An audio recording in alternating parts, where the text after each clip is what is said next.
This is Ag Matters PM from the Iowa Agribusiness Radio Network, brought to you by the Iowa Soybean Association.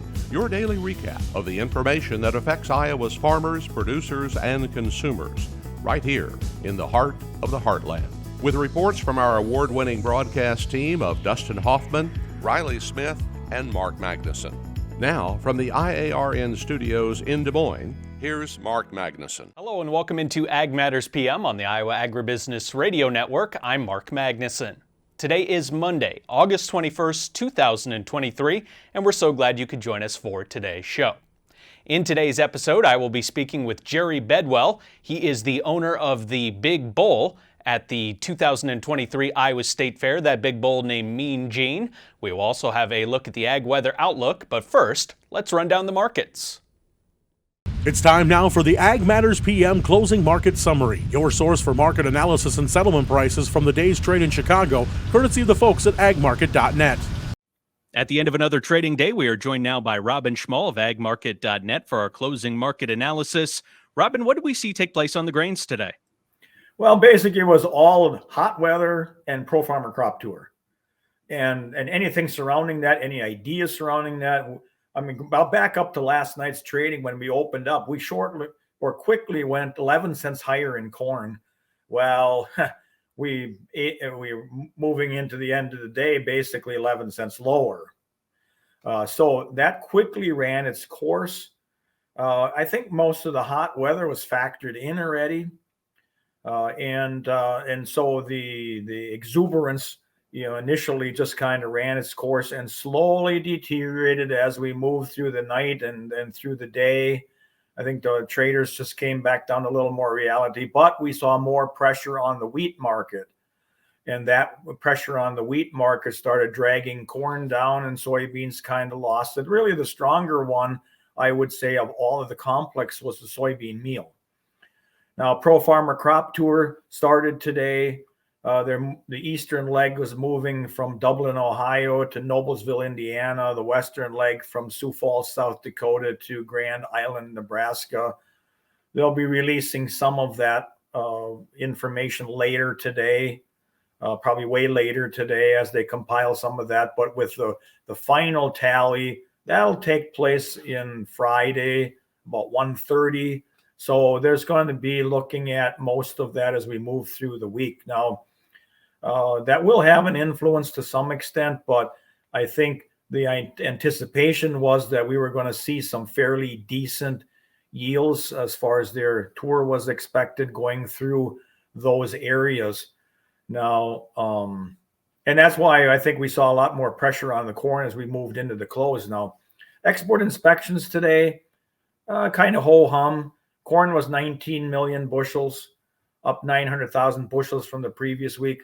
Soybeans, 11.6 million bushels, down 3.7 million bushels from last week. And wheat at 11.4 million bushels, up 1.5 million bushels. So kind of a neutral situation there, other than we don't like to see the pressure being put on some of our soybean exports. Now, the China soybean imports from the U.S. in July fell 63%. That's not a good situation. Now, China is a big buyer. They're not the only buyer, but having 63% of our soybeans imported to China is a pretty significant issue. Now, during the same month, imports from Brazil, that they've been focusing more on Brazil, trying to stay away from the U.S. to some extent, jumped 32%. And that totaled 9.23 million tons. So big swing in there just in the month of July. So even if we do, let's say, have a lower crop as far as soybeans are concerned, it still may not mean a significantly higher price. Crop progress today is anticipated to be 59% good to excellent. Last week, 59%, so unchanged. Last year, 55%. So we're looking better than last year with 2.1 million more acres. Again, another situation where you could be looking at with putting the pressure on the market right now. Soybeans, 60% good to excellent, up 1% from last week and 57% a year ago. Spring wheat, 42%, same as last week, 64% a year ago. And winter wheat harvest is pretty well wrapped up at 96%, 4% higher than last week.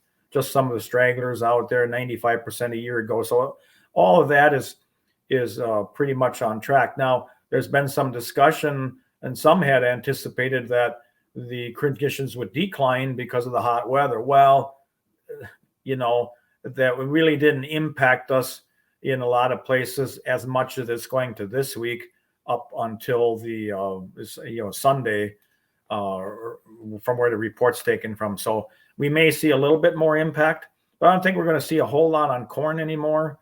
I think corn is to the stage right now where it's filling, and normally we might stabilize or maybe go down a little bit, as we move closer into harvest. Now, Ukraine is considering using the new shipping corridor they established for grain shipments. There was a Hong Kong ship that went out, a container ship went out successfully. They're considering using it for shipping some grain out. They're going to test it and see how things are going to be working there, but maybe we'll see a little more grain coming out of that country as well. And Robin, right now, naturally, of course, a lot of the news going to be focusing on the grains at this portion of the growing season. But what are we seeing taking place on the livestock side of the markets? Well, first of all, we saw the reaction off the cattle on feed report that came out Friday afternoon. We had on feed numbers on August 1st at 98% of a year ago. The trade was estimating 98.4, so somewhat neutral, slightly bullish. Placements were the big one, down 8% at 92% of a year ago. Trade was estimating 94.5%. So that was the real bullish aspect of the cattle on feed report. Marketing's 95%. Trade was looking at 94.8 on an average. So slightly bullish there, but the placements were the ones that were really the strong, indicating that we're going to stay tight. We're not changing this market anytime soon. Now, it was the 11th consecutive month of year-over-year decline in inventories, cattle inventories, and the marketings for July were the lowest July level since 2016. And that was the lower marketings were a result of lower cow numbers, obviously. So we gapped open on the markets today. The only thing is that the front 2 months, the nearby 2 months closed the chart gap. December and later months still maintain a chart gap. Now, generally gaps are closed, so the market really didn't show quite the strength as many had anticipated. Feeder cattle, more of the strength, probably gained a little bit more as we saw weakness in the corn market. Now, boxed beef today was lower at midday with choice down 87%, select down 246. Now, last week, boxed beef was very strong, almost consistently all day. So that was giving packers a little bit better margins. So the anticipation was maybe they would increase as far as some desire to buy cattle, but that wasn't the case because most of the cattle last week traded $1 lower. When we look over at the hogs, the run higher primarily on Friday was seemingly mostly from short covering ahead of the weekend and really not supported by fundamentals, primarily the cutouts. Cutouts struggled most of last week.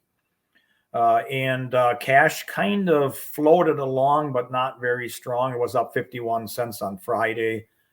Now, midday was positive to see cutouts up 17 cents. Not a lot. Positive to see it up 17 cents. But the other side of the equation was midday cash was down $3.33 on a National Daily Direct Hog report. So it indicates packers are not very aggressive to start out the week. Cutouts may be struggling. The volatility in cutouts has the market continuing to search for support. And that seems to be hard to come by right now. So hence we saw the lower trade in hogs today as it reacted off of Friday, and it fell back from basically the short covering that we saw taking place on Friday. Lots of great information as always, Robin. What's the best way for our listeners to get in touch to personalize their marketing plan? They could call me directly at 877-256-3253, or they can go to agmarket.net. The toll-free 844 number is there. If they call that number, someone would pick up and would be able to help with them. He is Robin Schmahl of agmarket.net, our guest here today. Robin, thank you so much for the time, and have a great day. We'll speak again soon. All right, thank you. It's always a pleasure, and have a great week. And that was Robin Schmahl of agmarket.net with our closing market analysis. Let's turn our attention now to the closing numbers, courtesy of the folks at Bar Chart.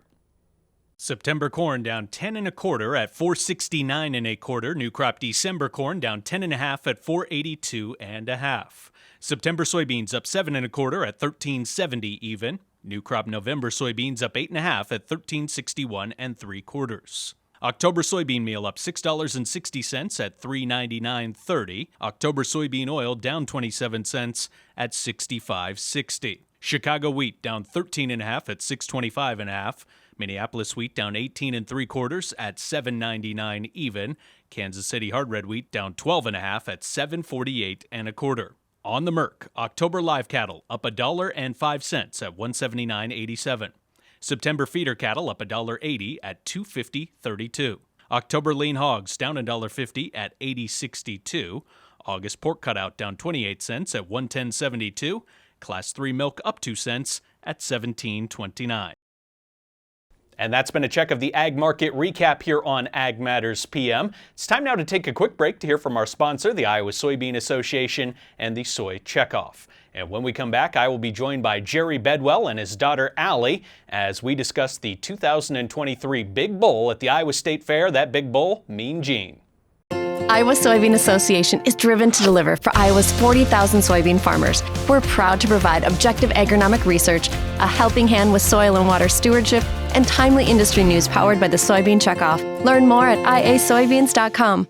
Hello and welcome back to Ag Matters PM on the Iowa Agribusiness Radio Network. In today's episode, I am joined by Jerry Bedwell and his daughter Ally Bedwell as we discuss Mean Gene, the 2023 Super Bull at the Iowa State Fair. Mark Magnuson for the Iowa Agribusiness Radio Network, and I'm here today with some very special guests. We are in the cattle barn, and we are with the Super Bull, Mean Gene, and I'm with Mean Gene's owners, Jerry Bedwell, and he's here with his daughter as well, Ally. Jerry, thank you so much for taking the time to join us. Congratulations on bringing the world's Super Bowl, the Big Bull, to the fair this year. Thank you, sir. We appreciate it. It's been a lot of fun. And Jerry, where are you from here in the state of Iowa? We're at New Virginia, Iowa, about 35 miles straight south of Des Moines. And for those who don't know, that's the Interstate 35 school district, as Jerry mentioned, just straight south of us. And Jerry, as our audience can tell, we're right here in the pen with Mean Gene. And so I'm sure the first question that's going to come up is, wait a second, that math doesn't work out. Mean Gene, and you're standing in the pen with him. But Gene, as we have seen all this week, he's right next to our setup here at the fairgrounds. Pretty calm, cool, and collected. Yes, he has been that way since birth. So much fun to work with. And he's got his name because he is the opposite of, ironically, he's not mean at all. And my dad is exactly like that. His name is Gene Bedwell. Been in the Charlet business since the 1960s. And then my son has the middle name of Gene, and he's just like my dad. They're even keel and very nice to work with, just like this guy. And Jerry, I know in the Super Bowl contest, and I believe this year was the same, we get a lot of Black Angus in the competition. Obviously, Gene is a Charlet. Always kind of cool to have that little bit unique twist on it. And Gene's got some unique twists to him with the curly hair up top, that lighter color. It's just kind of fun. Yes, and you wouldn't believe how many people have noticed that. His neck and his head, it's a little bit red now. He's been pretty hard on these Palco gates, so he took a little paint off of them, but it's kind of unique. And one little boy even come through and said, I didn't know sheep got that big. So he definitely has a lot more curl than the Angus bulls. And Ally, you guys here are on the very front line of helping in the education push for agriculture here at the Iowa State Fair, because as we know, there's a lot of people here for the agriculture side of the fair, but there's a lot of people here that don't know a lot about agriculture. They're just here for fun. They get to come in and see something like Mean Gene that can draw them in. Yes, and that's been one of my favorite parts about this, and it's one of my favorite parts about the fair. It's just a great place to show agriculture and show it well, and a lot of people don't get the chance to be around agriculture or farm animals, and this is one of the only chances they get. So it's just a great opportunity to answer people's questions and show them agriculture and especially Iowa ag. And I know you guys have been very accessible talking to a lot of people, but you wouldn't believe, we sit right outside the door, how many people walk by and read the sign, the Super Bowl out loud, and then they immediately go get in line. And if you were to come here on a Saturday, you have to get in line and stand there for quite some time just to make it through. How fun has that been for you guys? It's been really fun just to see people's reactions and say, oh my gosh, 3,060 pounds. It's just been a great experience to see people really enjoy seeing the animal we've raised and put so much time and effort into. And Jerry, this is very much a family event, the Iowa State Fair, and you've brought your entire family along with Gene to help, I guess, present Gene here at the fair. And I know you have a family connection to this contest. Your father was also the owner of a Super Bowl. And could you tell us what year that was and what bull did he bring to the fair? Absolutely. It was 1986, and he brought Big Mac, a registered Charolais bull. And that was one of the inaugural years, maybe the first or second years, and he held the record for, I believe, 10 or 12 years with a weight of 3250. His bull was a little older than this. Usually they mature in about 6 or 7 years old. Mean Gene's only 4, so he's done really well. He's the heaviest bull that's been weighed in the last 13 years, so he's done really well for a 4-year-old bull. Certainly has, and as you mentioned, the winner sometimes can be a little bit heavier. Do you think there's a way that Gene possibly could add on some pounds if he wanted to? Yeah, you can just win here at the State Fair one time, and then they like to, that's it for the bull. So he will go home and go on a diet and then breed cows next summer. But yeah, he would look really good as a 5 or 6 or 7-year-old bull. So with Gene, did you always know he was an animal that you had a pretty good feeling he was going to end up on the big side? Yeah, he was a 1,400-pound yearling, which is a nice-sized yearling. But then between that year and 2-year age, he was 2,100 pounds as a 2-year-old. And then we knew, and he handled so good, we were like he would be the perfect candidate for the State Fair Super Bowl contest. It's kind of like a high schooler that goes to high school, and that first year they grow like 6 inches taller. It's kind of what it feels like with Gene. Allie, with these animals, I know that they are so fun because they have that potential to get so big, but a lot of it is genetics. But is there anything else that went into, making Gene become the animal that he is here today? Because it's not just genetics. I know farmers point to that a lot in the big animal competitions, but it's not just that. Well, I think just my dad's been in the cattle industry for so long. He knows how to take care of them, and that's what he did with this one especially. You feed it the right stuff, and you put in that time and effort. I mean, Dad always says he can't do it without us. My younger brother and my mom as well. We're always there to help. So I think it's just a lot of time and effort as well. So, Jerry, was there anything special in terms of Mean Gene's lineage, something that stood out to you when you knew you were getting this bull, or was it just a case of all the things came together that make to be a competitor in the Super Bowl competition? Well, that's ironic that you asked, because we just talked to a fella that remembered the bulls that we have had over the last since the 70s, and he asked if he goes back to them, and on the damn side, he does go back to those bulls. One won the Iowa Cattlemen Bull Test Association way back in late 70s with a gain of 5.5, and that was a record at the time. And some go back to the Big Mac bull that won this contest. So there's definitely a lot of, like you said, genetics in it, but also, I mean, he's been pretty pampered. We know how to feed him. We've been able to feed him good, watering him, wet him down twice a day. He's been under fans. He's pretty spoiled. Plus, you know what? Your dad knew how to get a big bull to the fair, so there's something to it in the family lineage. Okay, as we wrap things up here today, is there anything else that you guys would like to let our audience know about when it comes to competing in this competition, being here this week at the fair, and kind of what you're able to do on your farming operation day to day? Well, for our family, it's a family affair, and these kids will be 5 generations raising cattle, and it takes a family and it takes a lot of work, because this is our vacation. And I feel bad, I don't take the kids on vacations. This is it for us. So the State Fair is a great place to showcase your hard work and what you've been doing all year. And we thank you for interviewing us. We appreciate it. It's been very nice to meet you also. Well, thank you very much. As Gene stretches out, gets a little nap in, and then Allie, you are going to stay in the agriculture world as you move through school. What are you working on right now? Yes, so I'm starting my second year of law school and actually getting an agriculture law certificate. So I hope to use my ag background that's really made me who I am today to kind of take it in a different direction and maybe help out people who need it in the legal field. But I also hope to move back down to where I grew up on the family farm and help with the family farm in the near future. And where do you go to law school at? Drake University.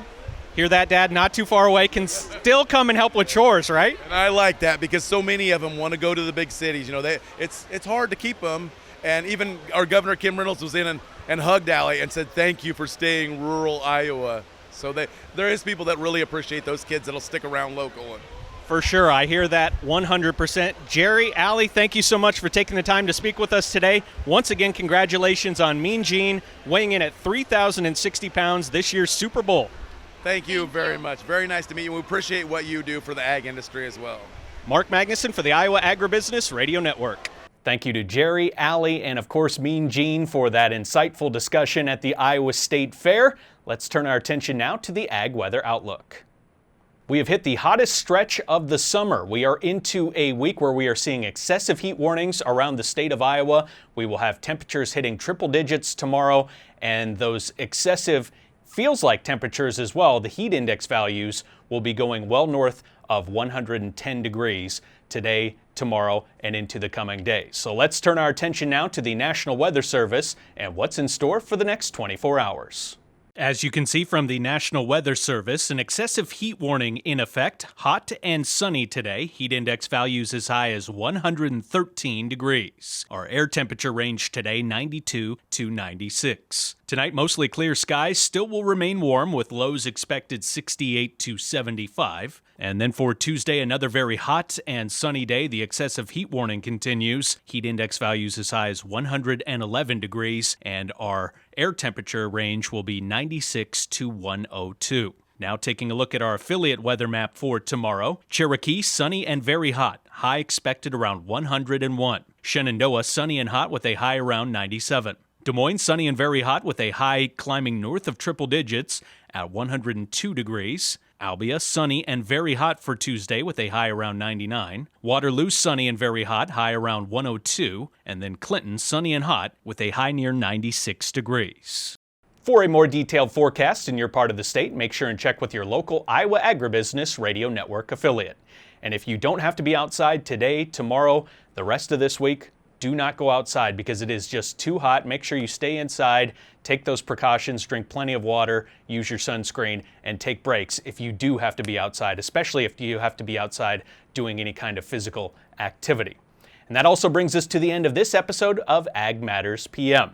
Remember, you can find all of our daily content on our website at iowaagnet.com. You can also find all of our video content on our YouTube channel at the Iowa Agribusiness Radio Network. And don't forget our free twice daily market podcast, which are available wherever you find your favorite podcast, on Apple, Amazon, Google, Spotify, and Podbean.